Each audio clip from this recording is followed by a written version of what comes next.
But first, our nation's security is threatened on many fronts.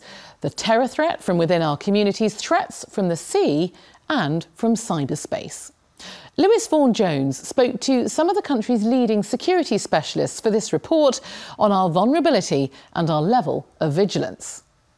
Vulnerability and vigilance, the challenge to identify the risks and prepare for the threats. This year, two major concerns, terrorism and cybercrime. Both particularly relevant to places like this, our ports, but they are threats every organisation needs to take seriously. Terror attack at Westminster and at the heart of democracy. The threat of terrorism is rarely far from the headlines, especially after a series of attacks in the UK this year. Brian Dillon is a counter-terrorism expert who knows firsthand the work that needs to be done.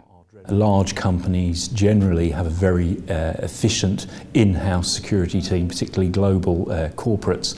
But I think a direction of travel that needs to be exploited in the future is those smaller organisations, smaller companies that perhaps security isn't necessarily an endemic function within them, that needs to be exploited further by us to try and help them develop, to prepare to meet future threats.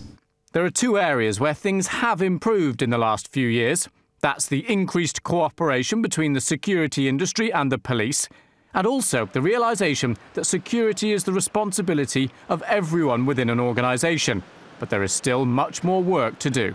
A contingency plan should detail the roles and responsibilities that people need to perform. Those people need to be trained in what the expectations are of them, and then ultimately the acid test is exercising the plan to make sure it is fit should it meet the need to be enacted. And I do think from the work I do that there is still an awful lot more that needs to be done.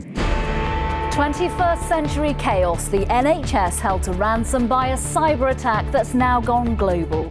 A huge cyber attack showed how a virus can lock organisations out of their own data and systems, and criminals can use this to demand money.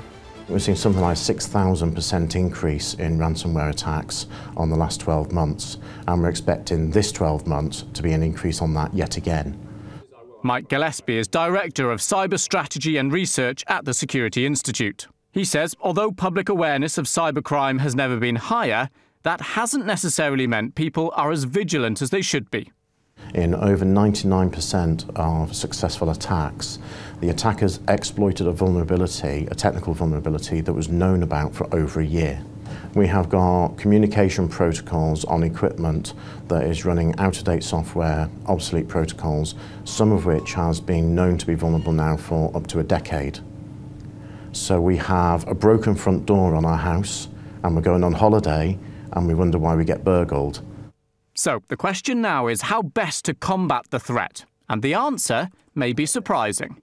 Cybersecurity is not an IT problem. It never was an IT problem. 90+% of all successful attacks occur because of a poorly educated workforce, because of a poor culture where information and our assets are not properly valued. We can't work security in silos anymore. So we can't view physical security and cybersecurity as separate disciplines. One area where physical and cybersecurity merge is at our ports. 95% of our international trade travels by sea. So port security is absolutely crucial to the UK. The threats are mainly twofold: cybersecurity, which is always there, and now, after the recent attacks, terrorism. Dennis Murphy is a ports and shipping security expert. He's seen an increased role for private security firms at our ports as they use human intelligence alongside technology to maintain security. We do random searches. We run operations where we use the lorry drivers, for instance, to help us build a picture of what's going on in the port and in the port environs. What's going on just outside of the port? Are there people outside of the port that might be trying to pick people or other things up? We use the local police forces, we use the border agency, we use technology. More and more technology is where we're going to plan ahead on what operations we're going to do.